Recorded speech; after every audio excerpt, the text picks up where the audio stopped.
did you meet David Peel? Howard Smith was showing me and Yoko around the village, although Yoko didn't need any showing, but he was an old friend of Yoko's, and I got to know him.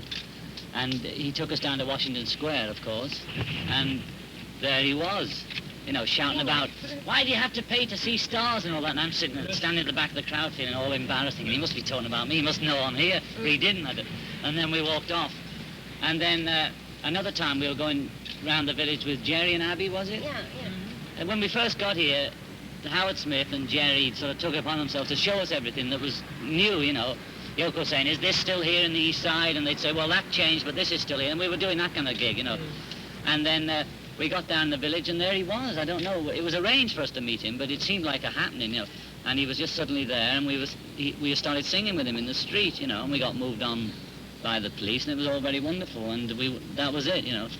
And then he was such a great guy, you know, and we loved his music and his spirit and everything, you know, and his whole philosophy of the street and everything. And we thought, okay, let's make a record with him, you know. Little knowing he'd done a few records before anyway. I mean, I knew vaguely, but it was great, you know, and that's how it happened. Okay, that's also New York City. Yeah. Well, I just mentioned it, that we sort of met him, you know. But the thing about it is, people say, oh, you know, Peel, he can't sing or he can't really play and that. But he writes beautiful songs, you know. And even as sort of simple as his basic chord structures are, supposedly, you know, well, you know, Picasso spent 40 years trying to get as simple as that.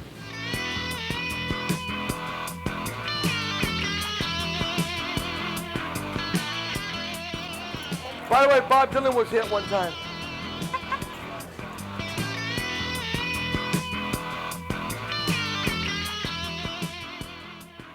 We're at David Peel's apartment here on the Lower East Side of Manhattan, and he's going to point out all these wonderful things he has in his apartment, a lot of rock and roll memorabilia. Why don't we start on this wall? I see you have some pictures here with John and Yoko. And especially most of my influence is obviously John and Yoko because of the rock and roll legacy. They perform with me being part of their own. And over here, we'll begin with the first picture is me, John, and Yoko in Nob Hill in California, San Francisco. And I met him there at the Stanford Court Hotel. We were there doing a campaign for, I think, Governor McGovern, we're going running for President of the United States in the early 1972. The second one is, the second picture is with John and Yoko and myself playing on stage for the John Sinclair benefit. And on that one, they have Jerry Rubin playing conga drum. The third picture is back in again in Nob Hill. I guess posing after we hung out for a while I was on tour promoting the Pope Smokes Dope. Then the next one is Madison Square Garden, where we played the one-to-one benefit for Geraldo Rivera for the Willowbrook people, and I'm the one in the looking at it from here, be the far left. If you look towards what I'm looking at, would be your left side. But if you're on stage, you'd be right. And you were playing guitar for them. What? You were playing guitar in that show, right? Guitar. You played guitar for that show. I didn't play guitar. We did singing. Oh, it's singing. Well, John Lennon playing guitar. I did the guitar work when I played at the David Force show. And when I played in John Sinclair, I played a Waukesha bass. Different scenes. And I played at this show, I guess, did background vocals with David Peel Choir, which John Lennon called it. Very cool. A cool. bunch of people, about 20 people singing together. On set, 14 people, 14, right? And that was the David Peel Choir, he called chorus. Oh, wow. We're just right now. And then the next picture is just a regular John and Yoko. This is not here picture, which is just a stock Apple photo. Then you go over to, over here, this will blow your mind. This is me and Mick Jagger at the John Lennon recording of the Elvis Memory at Record Plant in 1972. Wow. Right there. And there's me, John Lennon again. And we're at the Stanford Court Hotel near Nob Hill. And the last picture over there is me demonstrating in front of the United Nations to stop the war for World War III against nuclear attack. Wow. Then you get my little trophies here, which some I bought and some I guess found and some I actually won. And I'm going to use them for awards for the Rock Street Journal. And over here is my only gold record of a Mao called Techno Head, Which what happened, they ripped me off illegally. They sampled me. We found out. I made them give me, me and my lawyer, gold records. Wonderful. And we sold close to 1 million copies here. And more important, they paid me enough where I got out of work forever. Oh, right. You got the Nothing. royalties then. Everything. And Good for you. ironically, the person passed away 2 months later after they found out what David Peel was all about. You can't always get who you want. And over here now, we have the John Lennon for President album cover. Right. Now bring back the Beatles over there in the far left corner. We gave a copy to John Lennon. He was eating with Yoko Ono at a Japanese restaurant on 3rd Street in the Village, West Village. And you couldn't believe it. He looked at it. My friend Tom, one of my musicians gave it to him, and Tommy Joel gave it to him. He says, "It reminds me of one of my records." What happened with the Bring Back the Beatles? We took the Let It Be cover, Ultimate Radical Outlaw Anarchy. I put it in black and white. I put my picture in color, in the middle of it. So provocative was this ballsy event I did, in which I got away with because I'm on Apple Records. That in Fordham University, they used it for a study in law school as the ultimate plagiarism of all time in the music industry of the Bring Back the Beatles, using the Beatles as my backdrop for David Peel in front and color. Wow. And John Lennon says, "It reminds me of my record. I've got to play this sometime." And that became it. And I also did a lot of mixing, if you notice, with Harry Potter. I saw all movies, and I'll be darned. I know the poses that Harry Potter, Daniel Radcliffe did, and John Lennon, and there's no going with J.K. Rowling being British and Scotland, putting some of that spin there, obviously, and it worked very, very well. Whether it was done on purpose or subconsciously, it's still there, whether we know it or not. I've noticed that, actually. I think you're onto something. All right, now, I we do can think see you're right onto now, something. from one pothead to another pothead, like this, Harry forever. Oh, John. How about this shot of John and Yoko What's this? right There's a here on the snapshot shelf? there, right underneath the magazine. Did you on the take shelf. that? What was it? What picture is that? Next to tracks? Oh, a friend of mine too. That they gave me that a little while ago. The tracks, and that's just a picture that in front of the around the Dakota. Okay. So I took that picture, obviously right there. And now, as we go more and more on right now, as we go more and more on like this, you begin to see that the legacy goes on more and more like this. And as a matter of fact, I went to the John Lennon Museum in Japan. You did. Cool. Yoko Ono made sure that I got all clearance to play there. Wow. Really? We played there in 2002 at the John Lennon Museum. What a place! Wow. Yoko gave tribute really to the highest order. We had the Japanese people doing all the Beatles. It's so fun to see how international it is. Where they're doing the Sgt. Peppers and Strawberry Fields, and they have I'm the Walrus. I'm part of the Walrus going around with the big sheets over our heads, Wow. and they just love the Beatles so much like this. And Yoko Ono makes sure that it was preserved forever and ever.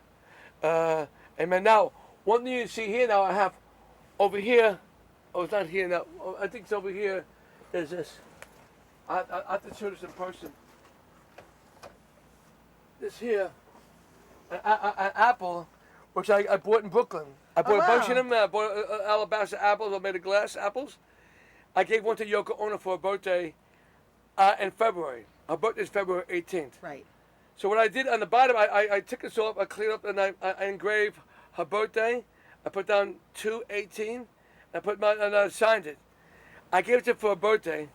She wrote back to me and said, "David, thank you for the gracious gift.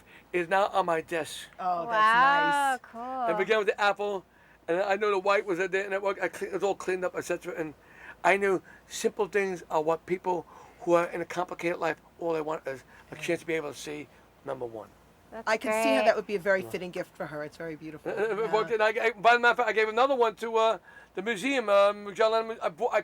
I actually put it in my suitcase and put it over to from America to Japan. It's now in the museum too. Very cool. That's cool. Very Okay, so little by little, I have only a few I give out like this. It's got to be something, and I call it the Order of the Apple. Wow. That's cool. That's my name. She loved it. And then my little Metro card I give like now, and with plus my business card, and all we had is a thank you, and I gave her something for her birthday, which she will cherish on her desk. See, that's nice.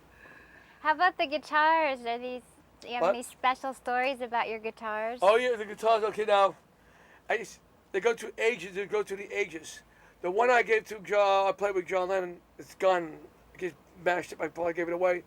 And these are the kind of acoustic guitars I use today when I do my recordings. I record here. I record in different places here. Play live. Wow. And to this day, we still do it right now. John Lennon, Yoko Ono, New York City are your people. Like I get to like this. I'll get a little doodad I saw. Goes, and you give just to give a little tidbit of the back up into guitar kit right now. And then I get a quick John Lennon, Yoko Ono goes.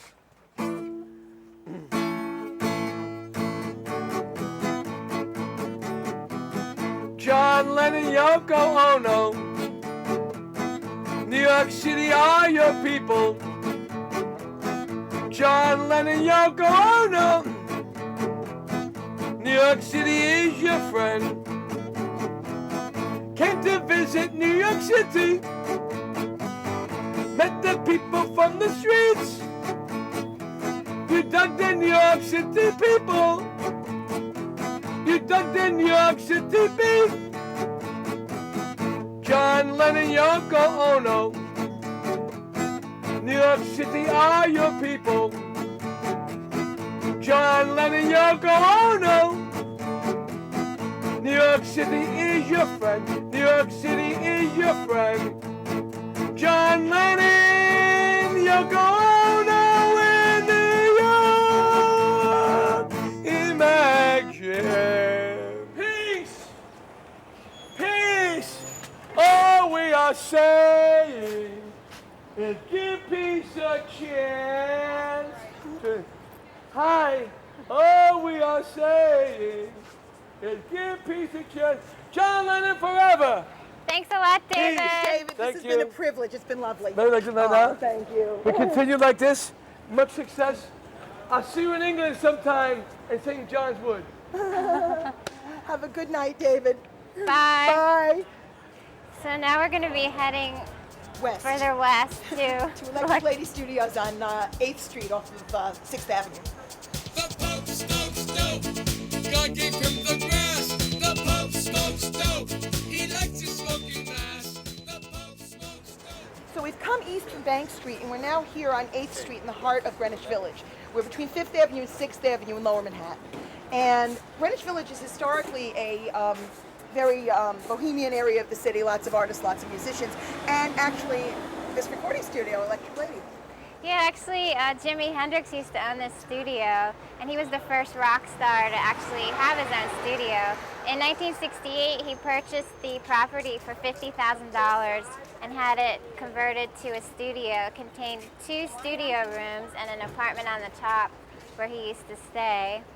Unfortunately, he died soon after it opened in 1970, and he didn't really get to use it much. But it was named after his album Electric Ladyland, and they have kept it open to this day. All sorts of famous recording artists have used the studio, ranging from the Rolling Stones, Prince, Madonna, The Clash. Everybody's used this studio. That's right, and John Lennon used this studio along with David Bowie in the early 70s when they recorded the song Fame. John was a co-writer on the song and also played instruments and sang backup on the song, and it was David Bowie's first #1 hit in the United States. And actually, John and David Bowie were introduced by Elizabeth Taylor at a party in Los Angeles in 1974. That's pretty cool. I never knew that, actually. So now we're going to keep heading east to the current location of the Fillmore. It's a current version of the old Fillmore clubs of New York and San Francisco.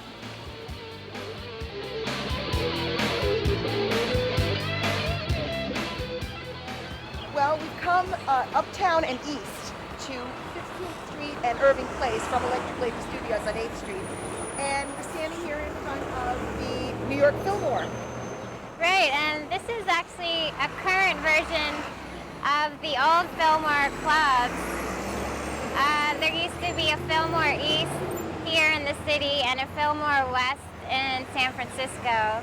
And this is a current day version of it. And it was originally owned by Bill Graham. Right. Bill Graham was a concert promoter from San Francisco. He owned the Fillmore West in San Francisco and also opened the Fillmore East Theater here in New York. This is not the original location, though. The original location was on 2nd Avenue at East 6th Street, further downtown and further east from here. The Fillmore East hosted concerts by some of the top acts at the time: The Who, The Grateful Dead, Janis Joplin, The Doors, and there was a light show that accompanied the history-making music that was made at the Fillmore East.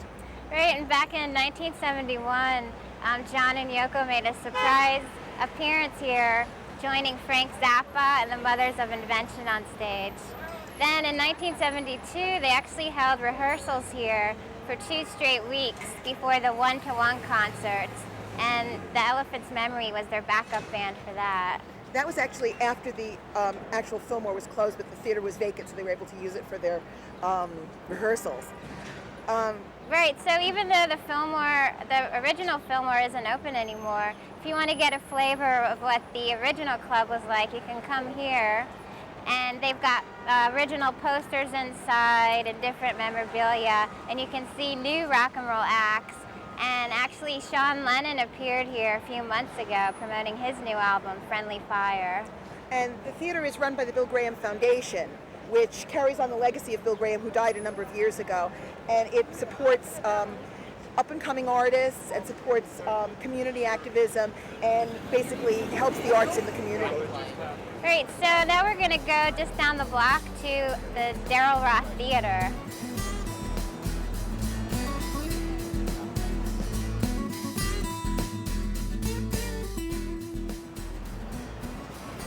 So we're just down the block from the Fillmore.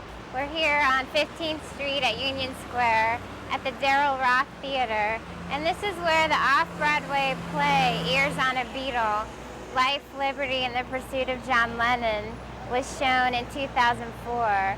And basically the play was about the FBI files on John Lennon and how the surveillance was conducted against him. And actually this was part of the case to try to deport John Lennon. And this all started because in 1968 he was convicted of drug possession in England. Right, and they wanted to try and throw him out of the United States. Now, they were indeed following him, but nobody really knew this for sure until the files were later released under the Freedom of Information Act. And they did show that the Nixon administration was targeting John to try and get him out of the country.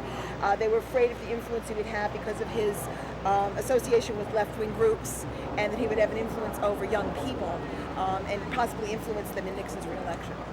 And this whole deportation case really had an impact on John Lennon's life here in New York. So we're going to go inside and talk to the playwright Mark St. Germain. Let's go inside. Sounds great. We're here with playwright Mark St. Germain. He wrote the play from 2004, Ears on a Beetle. And in your play, it's basically about 2 FBI agents who conduct surveillance on John Lennon. Now, what inspired you to write this play? Well, I had first read about reading back on how the FBI was so determined to get John Lennon out of the country. And it was they wanted him out in time so it wouldn't affect Nixon's re-election, which at first struck me as kind of absurd. But the more I thought about it and read about it, 18-year-olds would have the vote for the first time. John and Yoko had been able to do things like go to political rallies, have people released because of their presence there. John definitely, I think, could be counted on not to vote for Nixon. So there were organizations that wanted his support, and one of the things they discussed was performing concerts during the Republican National Convention. And so I think all of this struck people in government and particularly in politics as very frightening. So the FBI began the file on John Lennon, and the files were released only because a scholar in California John Wiener. John Wiener, only because a scholar in California, John Wiener, sued to have them released, which he eventually did.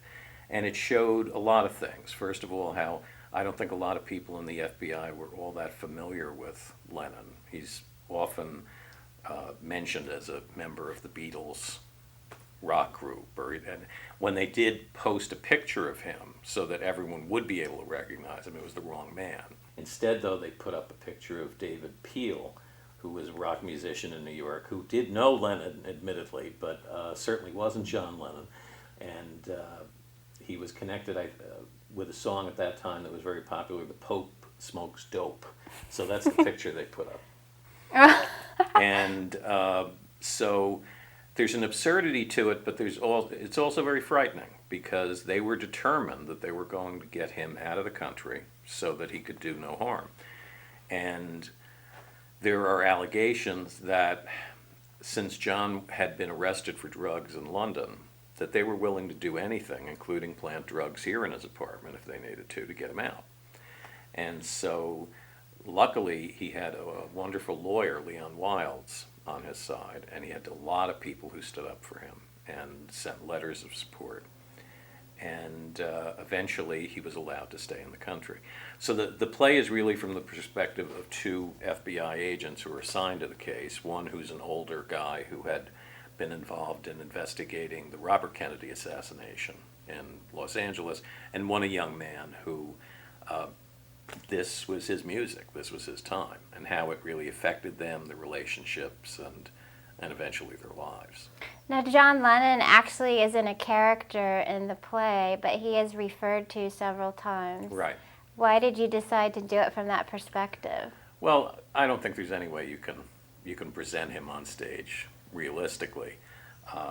And it's from the agent's point of view. So these were the men who, when Lennon would spot them spying on him, sitting across the street from his apartment, Lennon would be waving at.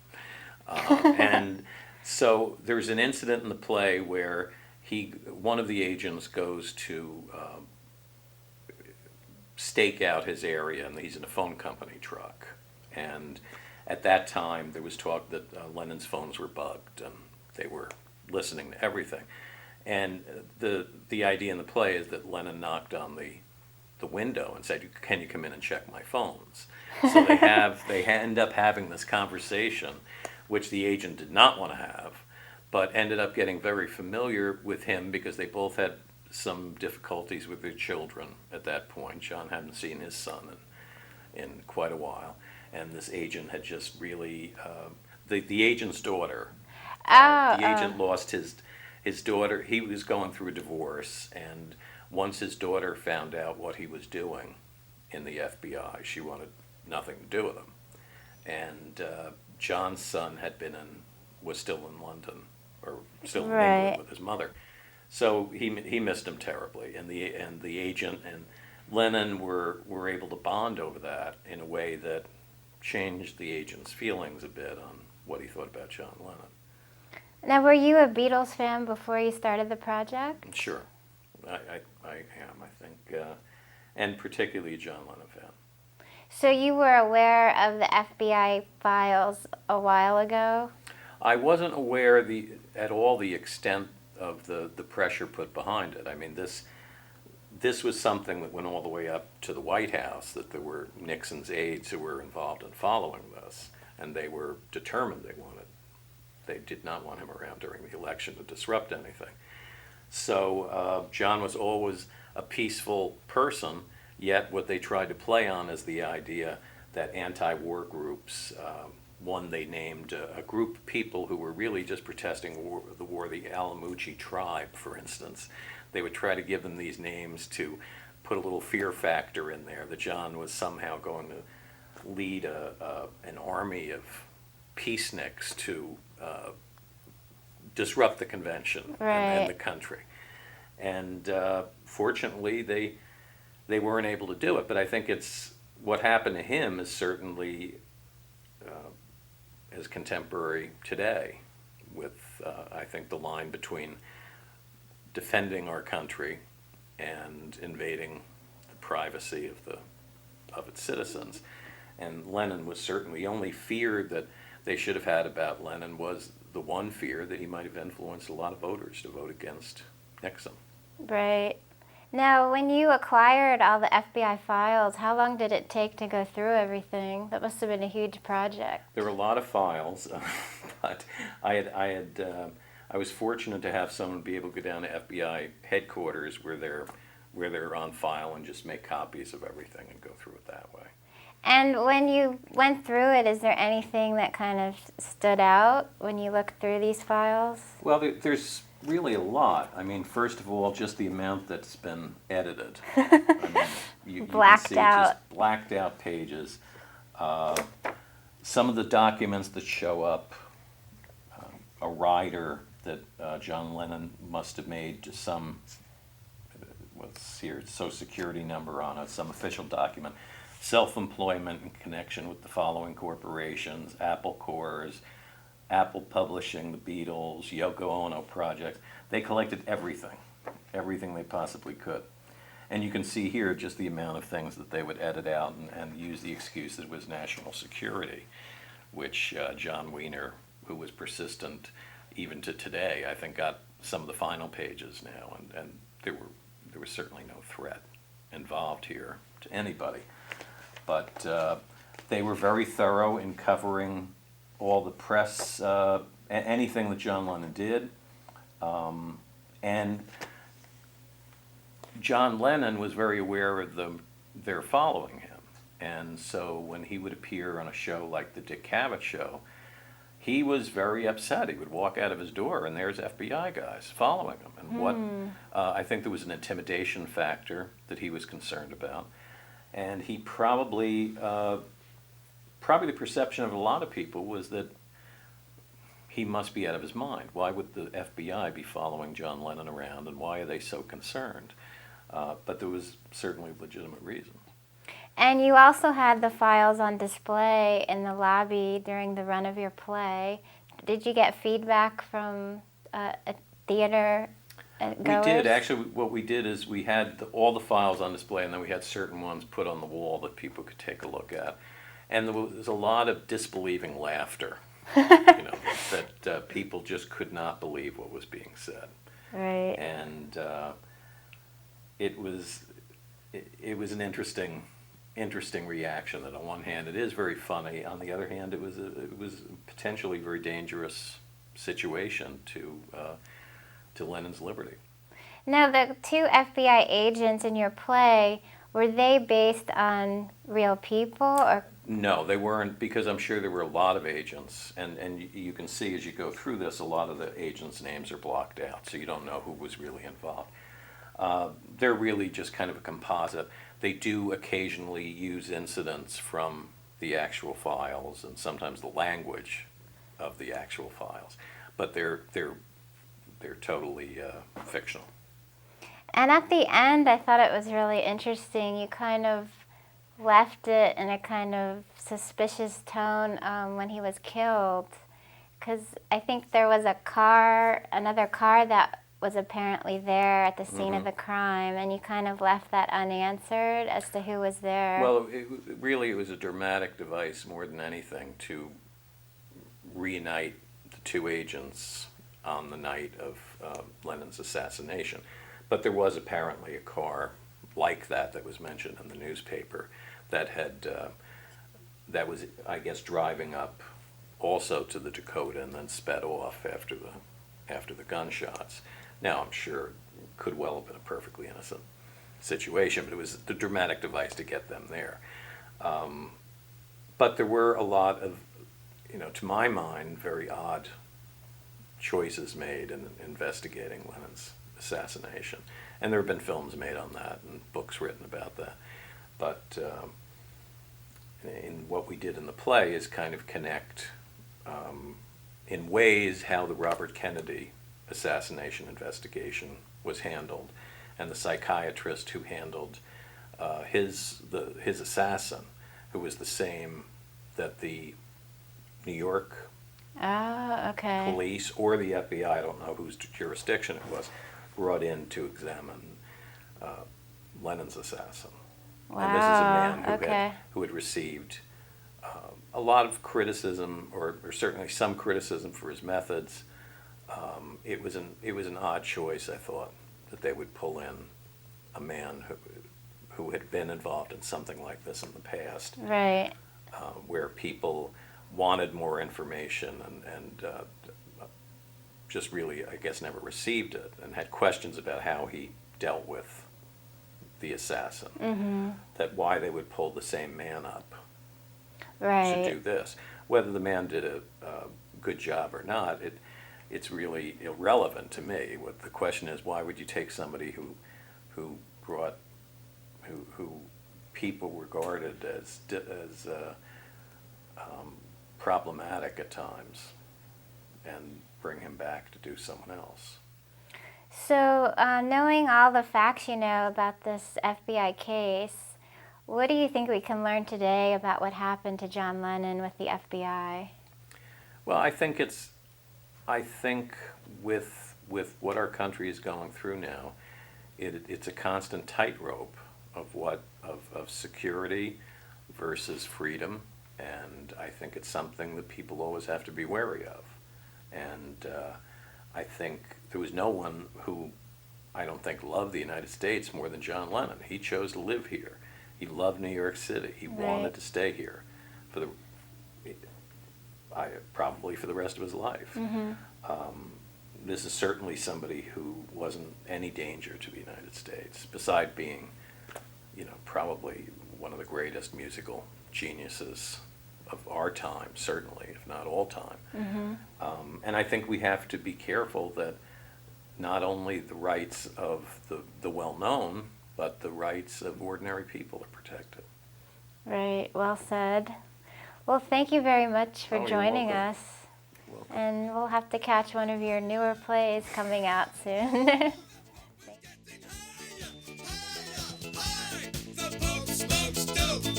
God gave him the grass. The Pope smokes dope. He likes to smoke in mass. The Pope smokes dope.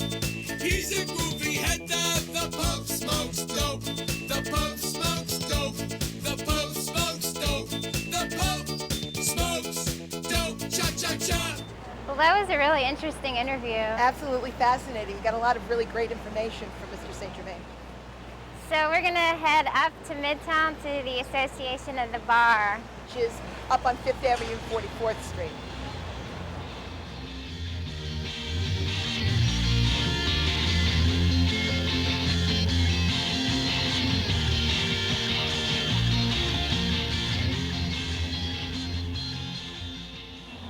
We're standing here on West 44th Street between 5th and 6th Avenues, and we're actually not too far from Times Square.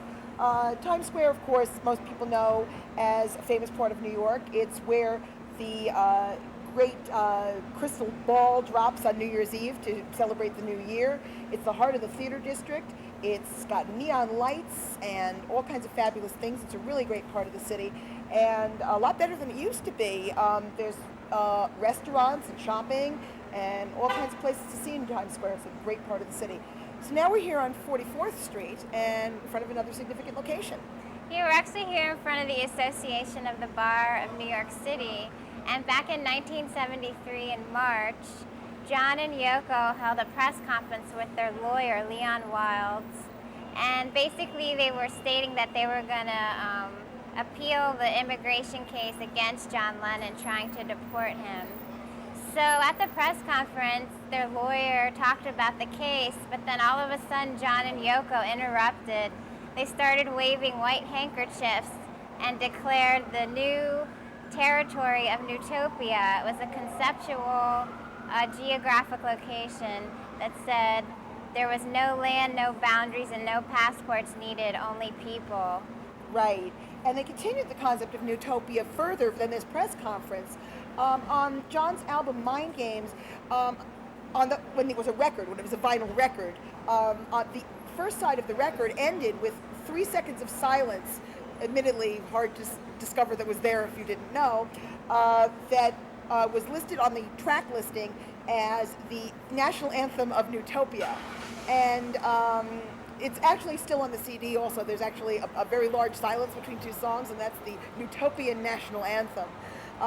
They really wanted to stress the idea of a country where you didn't have to fight to stay. And also at the Dakota, they put up plaques that said, you remember what it said? Yeah, if you go to Yoko's apartment these days now, apparently there's still a plaque outside that says it's the embassy of the state of Newtopia, or the country of Newtopia. So they're still running with that. Obviously, Yoko is still running with that. And it's actually a really interesting concept. So now we're going to head up 6th Avenue to Radio City Music Hall, which is about 6 blocks up on 50th Street. Sounds great.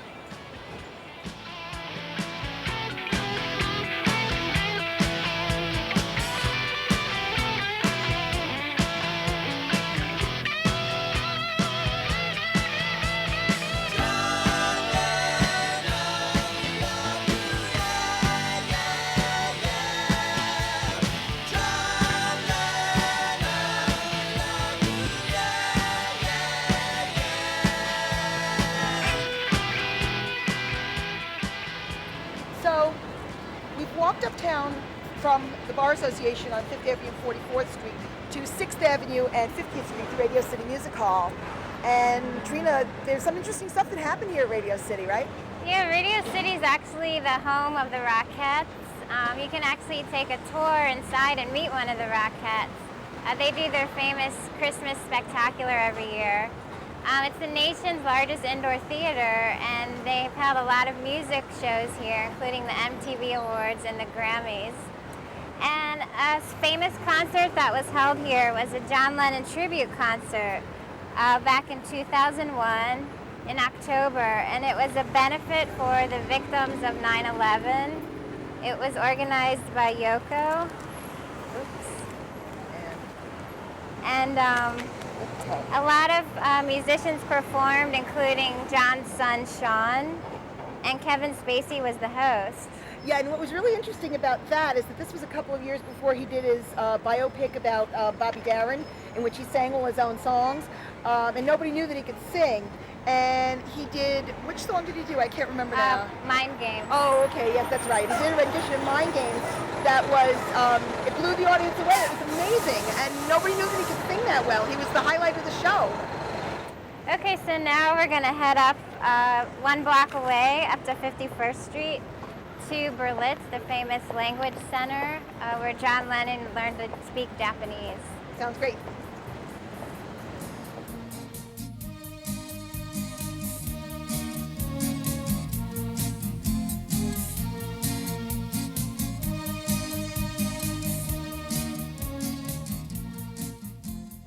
So on our way to Berlitz, we just passed NBC Studios.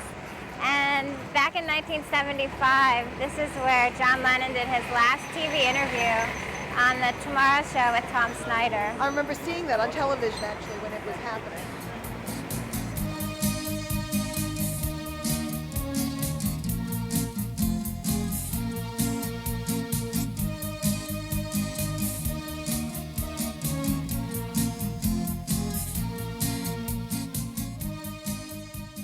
So we're here at the Berlitz International Language School.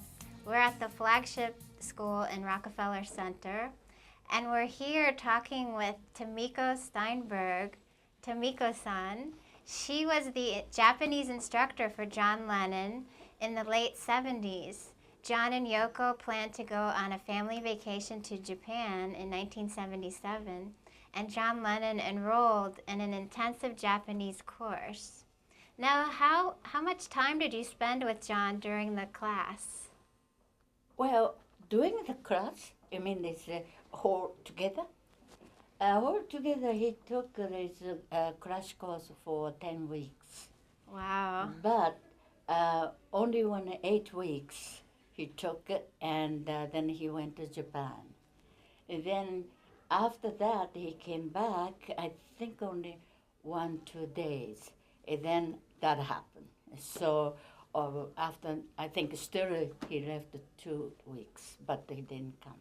And how did he say his trip went in Japan? Oh, he said he enjoyed very much because you see, he had this one. Oh, he sent you a postcard. And said thank you for everybody. It's like his Japanese is excellent. Wow. And he was so happy. I said, "Domo arigato." What does that mean? It, oh, this one? What he said here? Steinbergson, what did I say? Desi. What is it? Oh, Edith. Edith is a good. Edith is and he having a wonderful time. Oh. And then it's English here. I would Oh, say. people compliment me on my Japanese. Then that's- domo arigato means thank you. That made you feel really good. Oh yeah. Well, teacher is most happy is when his student to go to the country. You know, they just learn the Japanese language, and went to Japan. Everybody said, "Oh, your Japanese is so good." And when he came to tell us, that really happy. Teachers, you know, most of it I think is happy and proud. And every day you actually spent a full day with him from like 9 to 5? 9 to 4:30. Mm. And you actually had lunch with him At every lunch day? every day. Went to Japanese restaurant. He loves Japanese restaurant. Japanese food. And he practiced ordering in Japanese? Yes, when first we went there, and he didn't know any, Japanese. And then about actually it's less than 1 week, maybe fifth day, when we learned that it's like a conversation. And I said to John, now we learned about the restaurant's conversation. And today, I cannot speak the Japanese. You ordered. So he did, and it's all the Japanese waiter, waitress knows him, of course, right? And said, wow, Wow. So what kind of a student was he? Student, oh, he's very quick learner. And he the pronunciation and comprehension is excellent, and it's very, very good. And I think it's because his pronunciation is helpful because he's a musician. Right. His ears is good, right? Right. Yeah. I think that helped. And also, he's very, very sensitive. He has a sense of humor.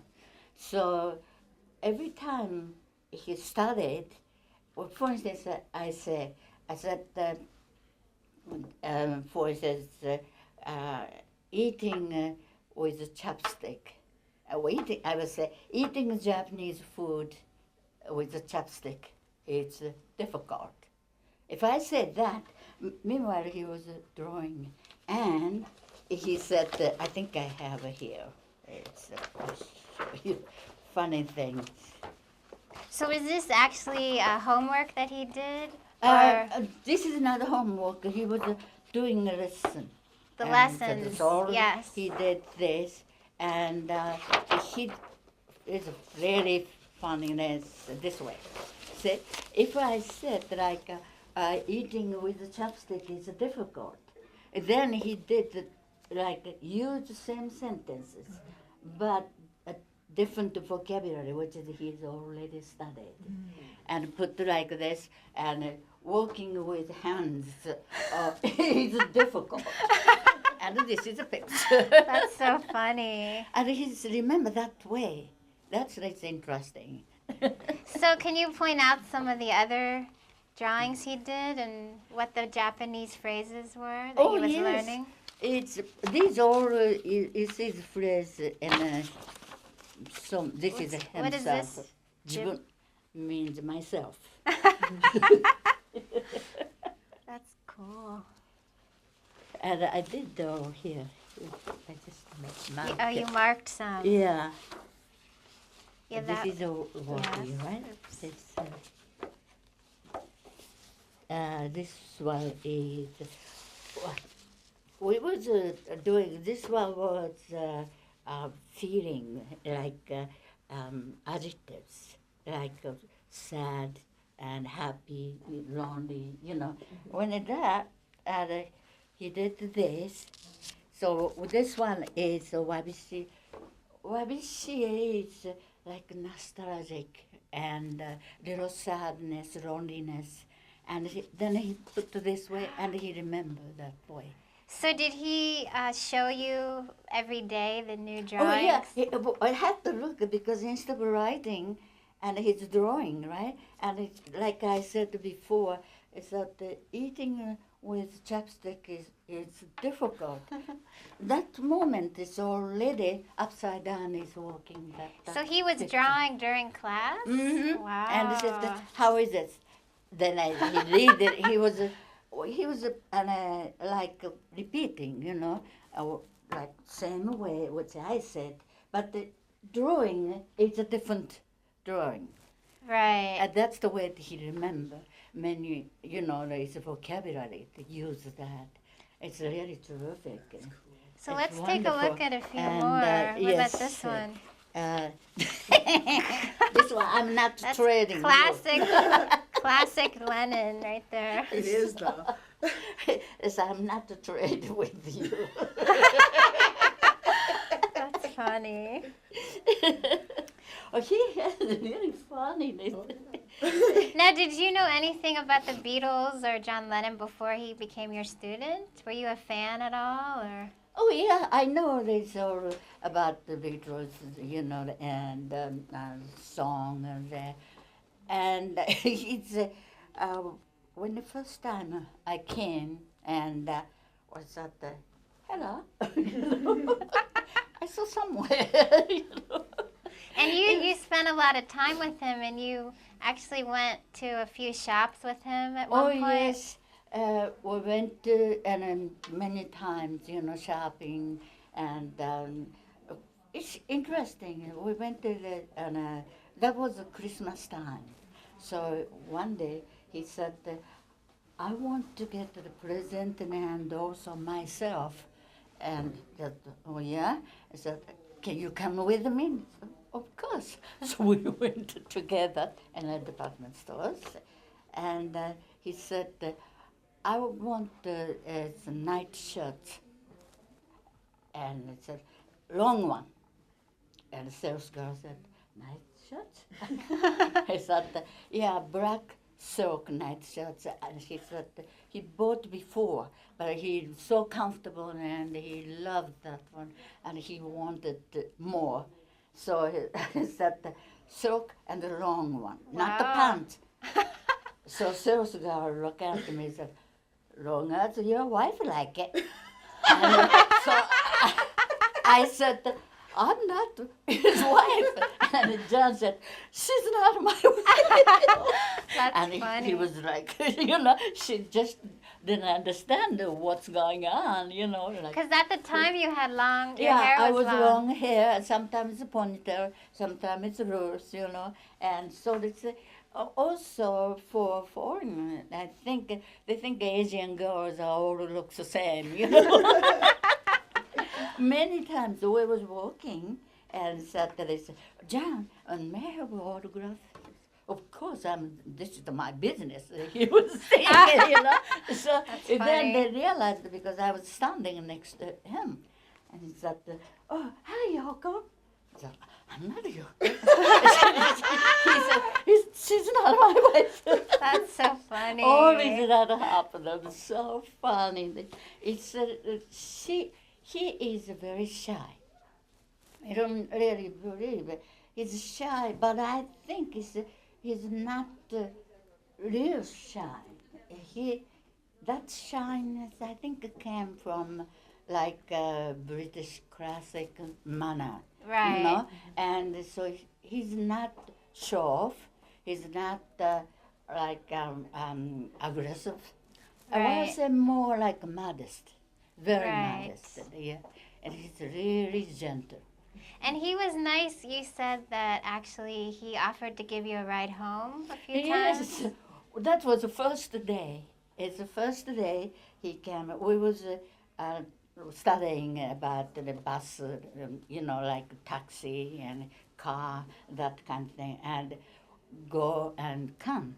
And so I said, "Oh, and how did you come from your place to here?" And he said, "I came by car. It's a limousine." I said, "Oh, I hate." He said, I said, why? He said, I don't like the when I limousine park front of the car. I mean, in school. Oh, he's embarrassed? Because everybody Attra- that's what I would say, like a shy. Yes. Is shy. And so I said, so he told to the Yoko and said, when he came, please park to the side.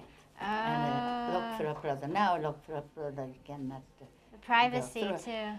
So I said, Jan, if you don't mind, I have a car, and I go the West Side Highway, and I can, on the way, I can drop you off. Really? And he said, immediately called home. He said, don't send the car. I said, Mrs. Steinbeck, drop me off. Oh, okay. So you dropped him off. We did the often that way. Oh, okay. He's Right. very nice. And one day I was driving, and he just stopped in the front of the gate, that the Dakota. gate, and two young, people was standing. It's a couple, and he said, "Who is that?" I said, "I don't know," And so I said, "Okay, I will here and." Park the car, I'll wait for you. And so he went there, and he said, probably talked to them. And I saw they're showing like a notebook. I said, oh, they need an autograph, right? Right. So I said, bye, and left. The next day, he said, you know all this? I said, they wanted the autograph, right? I said, yeah, you know where from? I said, from where?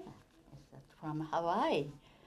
And so he told me, he said, they came all the way Hawaii to New York to meet John Lennon. Wow. So I said, oh, that's wonderful, And he said, but I told them, he said, really wonderful. He's very proud of them, and like that, but he said, you're young, don't waste time, don't waste money, and so you enjoy New York and go home. Oh, that was his advice. That's yeah. his advice. That He was taught nice. them.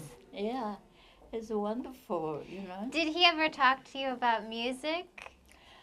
Oh, yes.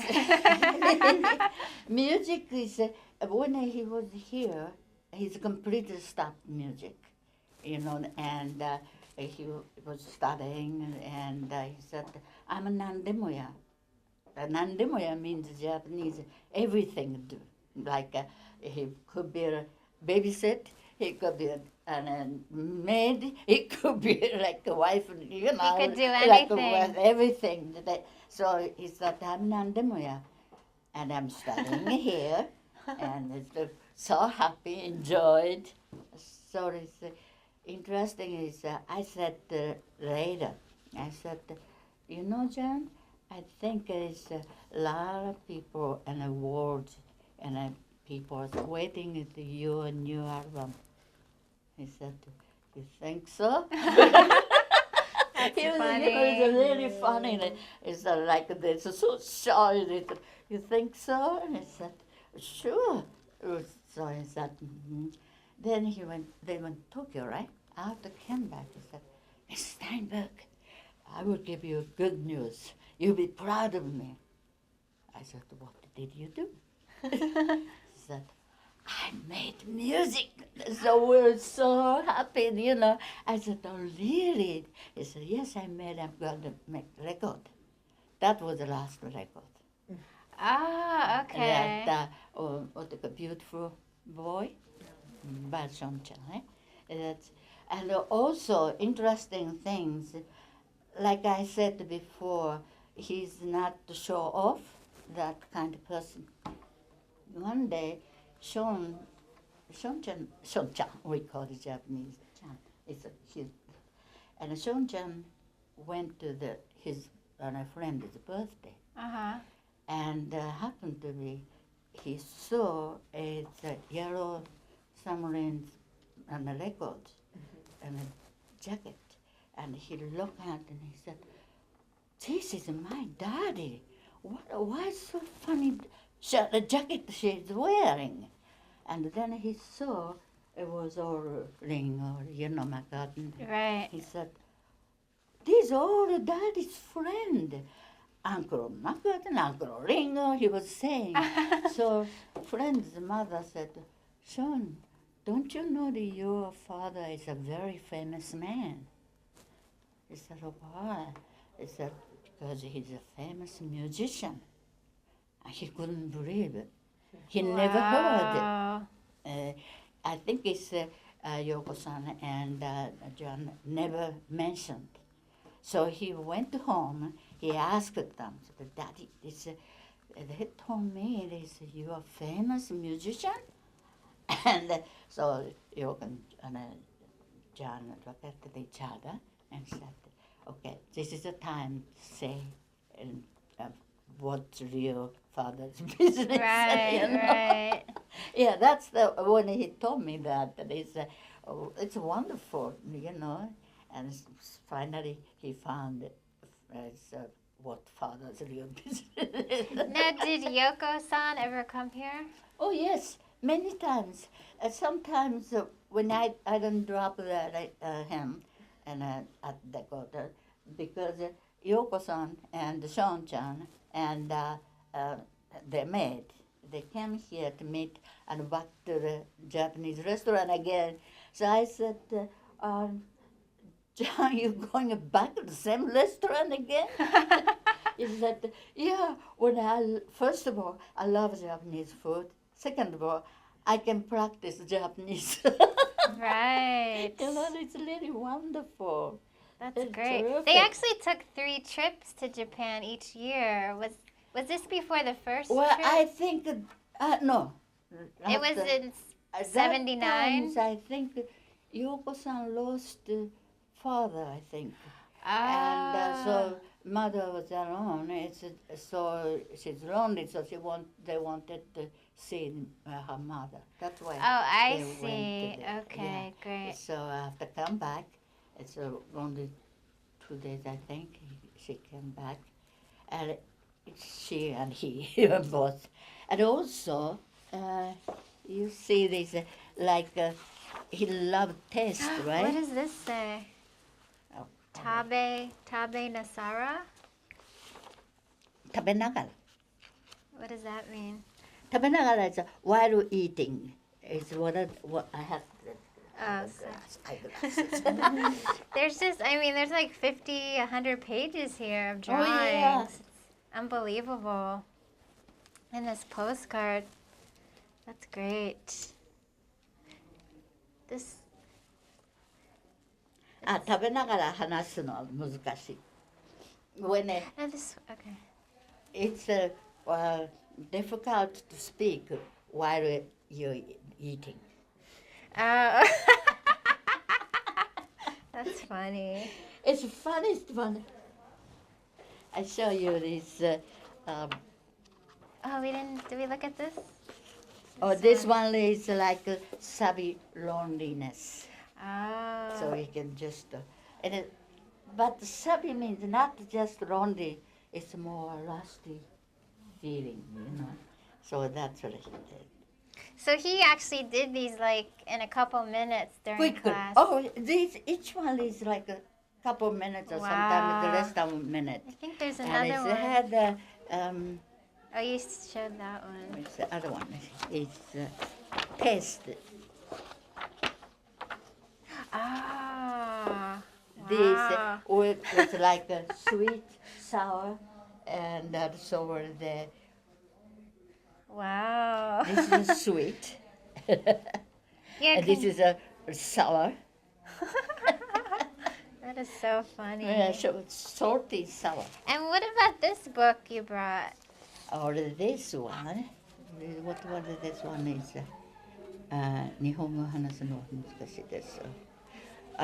It's Japanese. More to speak Japanese and better you speak Japanese. That's the Okay. one. It's this one. Did he work on this? One, so this one, we was in a village. We don't translate. we never translate from the beginning. We just show that it's like ringo. Ah. Right. This is a ringo. Then it's immediately he put on my friend. That's funny. So he does that. And so when he liked like Look, he does this. put a beard It's on a the woman. furniture. He added a cat. He loved cats. All of these books. So he added his own interpretation. And here, terrific creatures. That's funny. Everything is a funny way. So you teach by pictures. You don't teach by. No, we have to show this picture because it's a picture you can see. If this is ink, you know, and then I said, what is this? It's the ink. So we don't translate unless really advanced this reading, writing. Is that then sometimes newspaper or something have to probably get, translate. But it's usually not. So how? See, this is his trademark. Is that a sheep? Sheep. You saw this, the first one here. That's so funny. Where was? This is it, himself, right?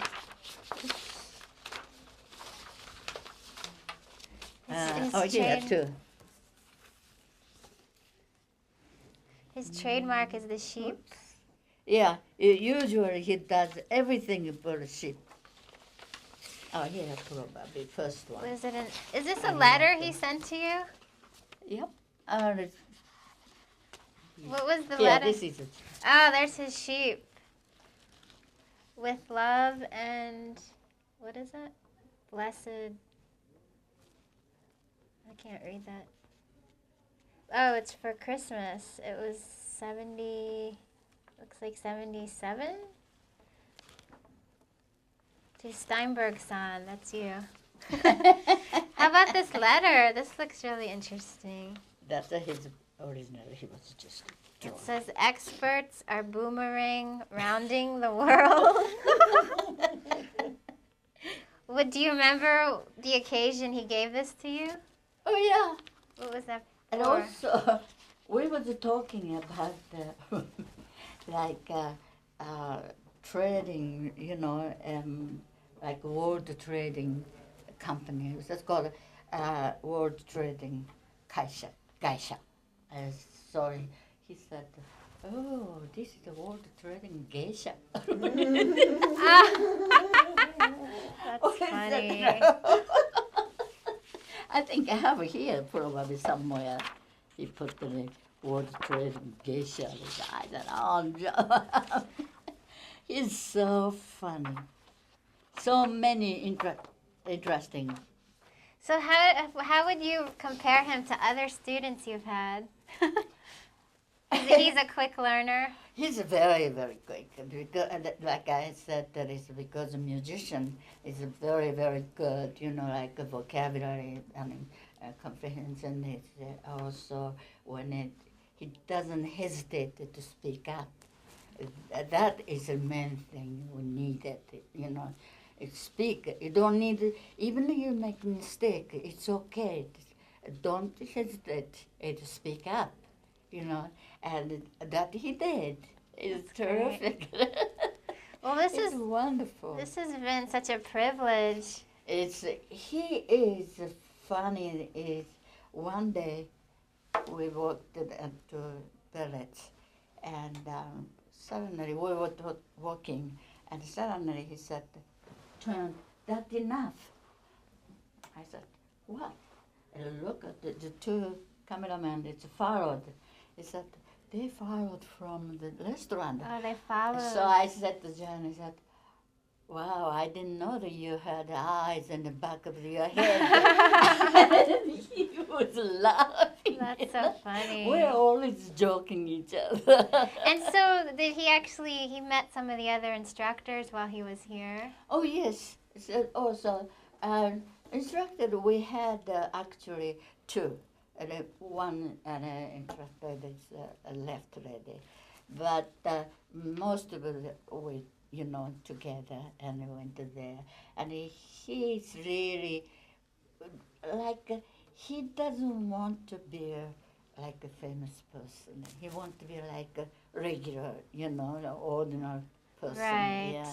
And he never anger if people said, would you please, and then, give me autograph. I said, sure, I'm sure. Oh, that's great. It's wonderful. It's really great. We were on the way to the restaurant, and two men were standing with black jackets and smoking. And one of the men said, John, would you like it? He said, no, thank you. That kind of thing I gave up a long, long time ago. Then we walked and I said, John asked me, do you know what it is? I said, no, it's marijuana. I said, really? He said, do you know who it is? Like, how do I know? And he said, might be a cop. Trying to trap him. Or laugh. That's funny. Well, might be. So actually, I just figured out what John Lennon wrote here. In classic Lennon style, it says, to Steinberg son, with love and blessed dishes, John Lennon. So this has been great. Thank you again for talking with us. Oh, thank you. Really enjoyed Thank you very it. much. And now we're actually going to go up Fifth Avenue to the Upper East Side to the St. Regis Hotel.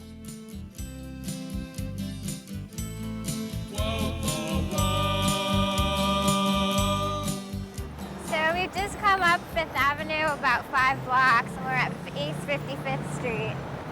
And we're near the St. Regis Hotel. Now, Fifth Avenue, just generally, is a very upscale shopping street. Lots of famous shops are along Fifth Avenue, like Tiffany and Company and the Trump Tower, and also historic landmarks like Rockefeller Center, where we have our annual Christmas tree every year, and the St. Patrick's Cathedral, which is one of the most beautiful cathedrals in the world and very nice one in the city, the largest in the city.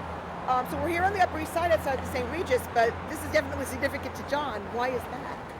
Actually, John and Yoko stayed here in August '71 for like 3 months. They traveled back and forth to London during that time, and they rented 4 suites on the 17th floor, and they had a lot of guests while they were here. Right, and they shot some footage for the promotional film that they made for the album Imagine here. And some people who were staying at the hotel at the time helped them out with that. Among them, Fred Astaire, Jack Palance, and Dick Cavett, who was the talk show host. And as a result of meeting them, Cavett asked them to appear on his show.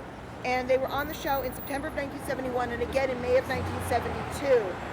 And they since have released the Dick Cavett shows on DVD. It was early last year, or sometime last year, I believe, that they released all the Dick Cavett shows on DVD, including the ones with John and Yoko.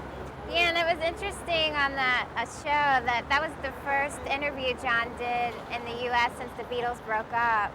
And he was very clear in saying that Yoko did not break up the Beatles. Well, Yoko didn't break up the Beatles, and I think that to blame it on one person like Yoko or Linda, or even to blame it on just Paul or just John is actually a drastic oversimplification and actually patently ridiculous. If you read the proper research and you actually look it up, it was a combination of factors that broke up the Beatles. The mere fact that John had to explicitly say that Yoko didn't do it just goes to show how people tend to oversimplify what was a much more complicated situation. Right. Now we're going to keep walking up Fifth Avenue to another hotel linked with John Lennon. So let's go. Okay.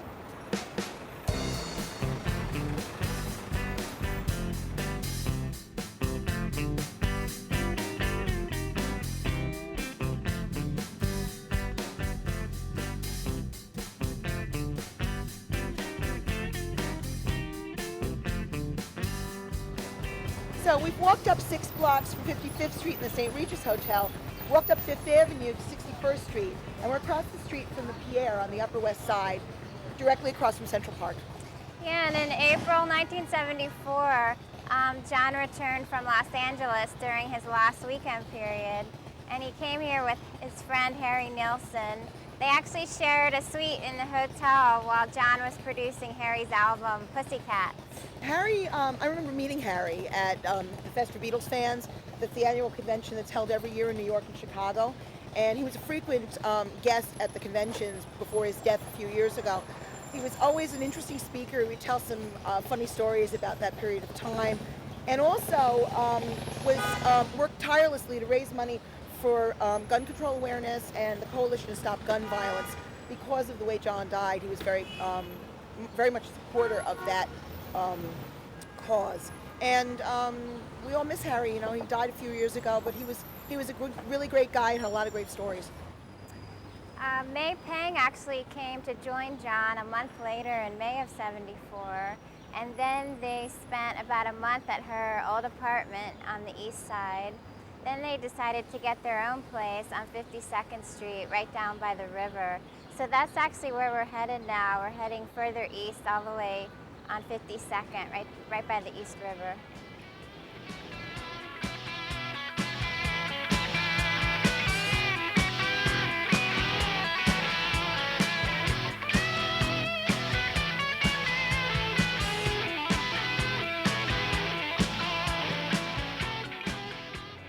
So we've come down from the Pierre Hotel on 61st Street, 5th Avenue, to 52nd Street between 1st Avenue and the river. Right, and we're here in front of this apartment building. This is actually where John and May Pang lived from July of '74 through February of '75. They actually stayed in the penthouse apartment on the top. They actually got the apartment from the record plant manager, Eddie Germano, and they had some interesting things happen while they lived here. Yeah, in mid-1974, both John and May Pang claim to have seen a UFO from their apartment window here. And May Pang maintains that it's true, so I guess there's no reason to doubt it unless you don't believe in UFOs. And also, it was a really productive period for John during this time. It was. People think that the 18 months that John spent separated from Yoko, which is known as his lost weekend, was just him partying and hanging out with Harry Nilsson and Ringo Starr and Keith Moon and acting like a crazy man, which was not true. It's one of the most productive periods he had in his solo career. During that time, he produced a lot of work. He produced Harry Nilsson's album Pussycats. He worked on Goodnight Vienna with Ringo.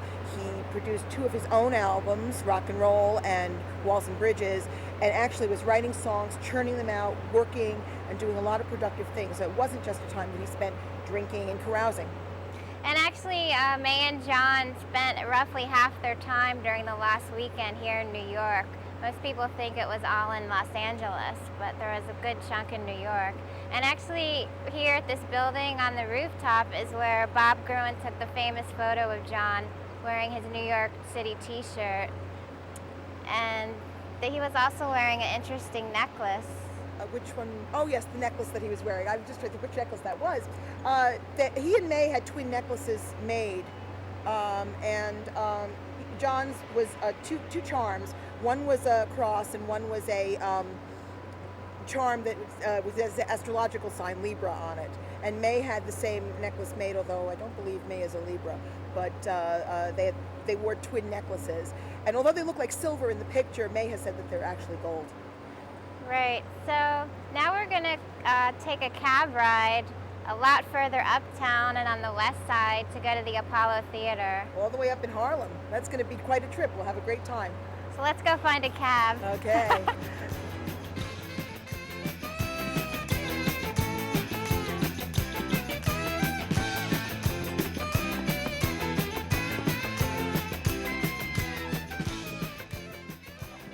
So we've just gotten out of a taxi here on 125th Street in Harlem.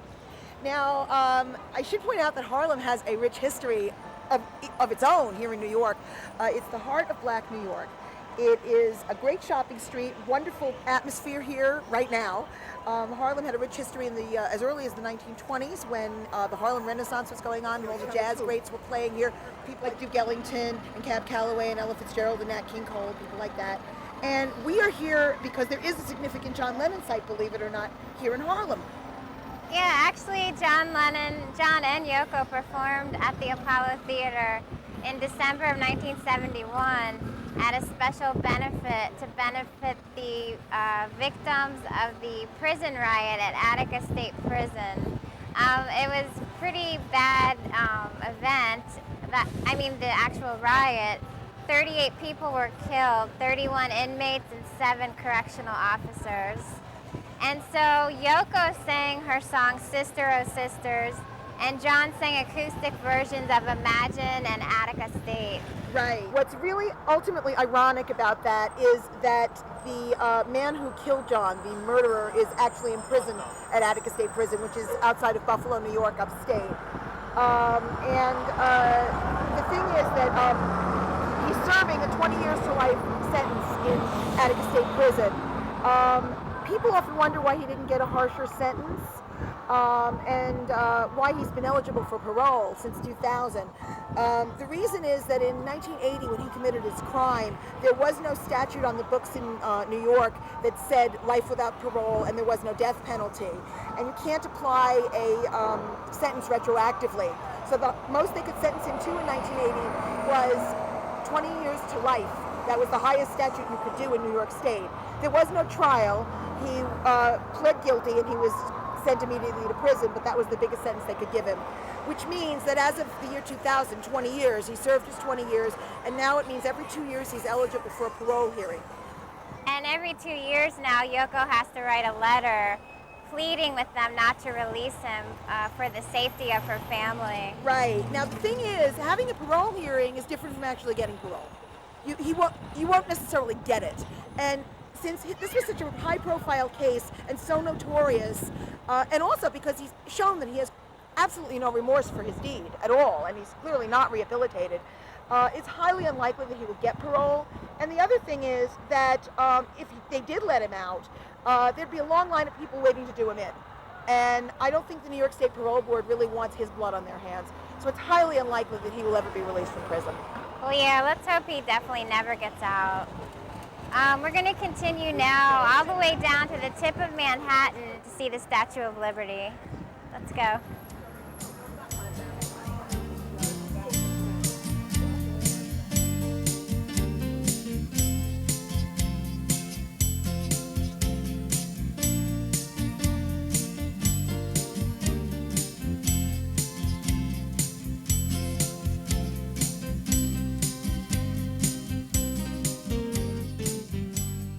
Well, we're here in Liberty State Park in New Jersey, which is just across the harbor from Manhattan Island. And you can see in the distance the Statue of Liberty, which we're looking at sort of side on from this perspective. The Statue of Liberty can be reached from here in Liberty State Park and also from Battery Park in Lower Manhattan.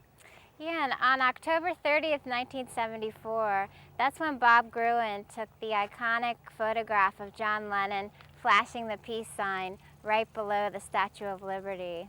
And actually the Statue of Liberty was a gift from France to the United States to honor the friendship made during the American Revolution. Right. And the gift was given in 1886. Right, right. It was designed by Frederick August Bartholdi, and it's a statue whose real name is actually Liberty Enlightening the World. The torch symbolizes enlightenment, and in her hand she holds a tablet that's supposed to represent a book of law and is inscribed with the date in Roman numerals July 4th, 1776, the date of American independence. At the statue's feet are broken shackles which represent the chains of enslavement. The pedestal is 96 feet high and was actually built through donations by the American people. The statue was a gift from France, and the only consideration was that we had to raise the money to put it on its pedestal and base. The owner of the New York World newspaper, Joseph Pulitzer, himself a Hungarian immigrant and in whose name the Pulitzer Prize is formed, was the one who put ads in the paper to raise money and awareness to build the pedestal.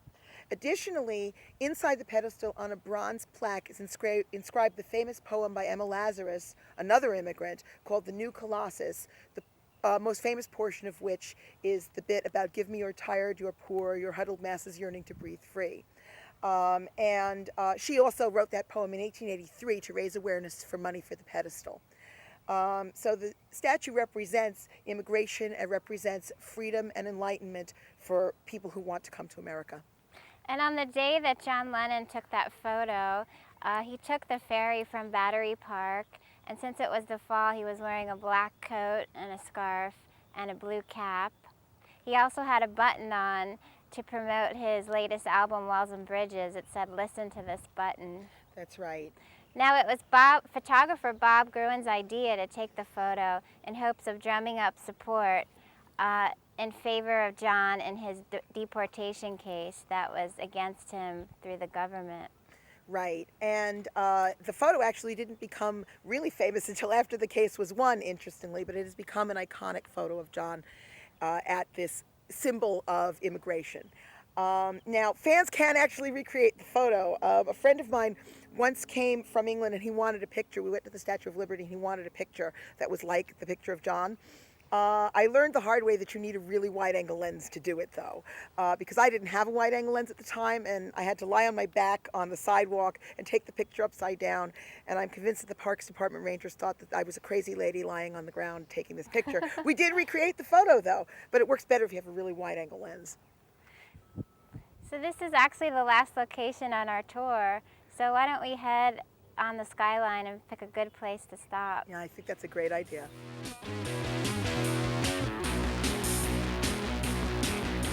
Standing on the corner, me and your woman waiting for Jerry to land. Up come a man with a guitar in his hand, singing how my mama wanna if we can. His name was David Field, we found that he was ready, Santa Pope smoked dope every day. Up come policemen, shoved us up the street, saying power to the people today. Well, New York City, New York City. New York City.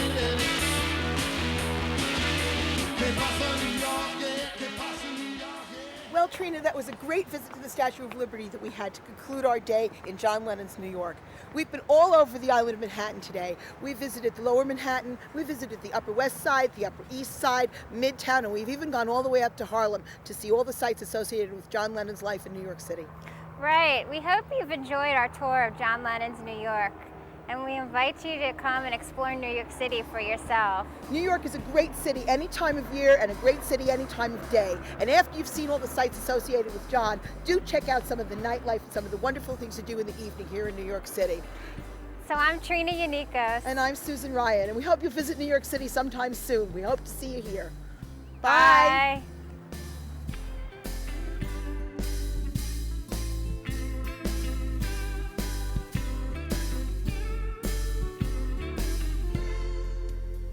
Even as many were amazed by him, so great was himself, looking beyond to humility.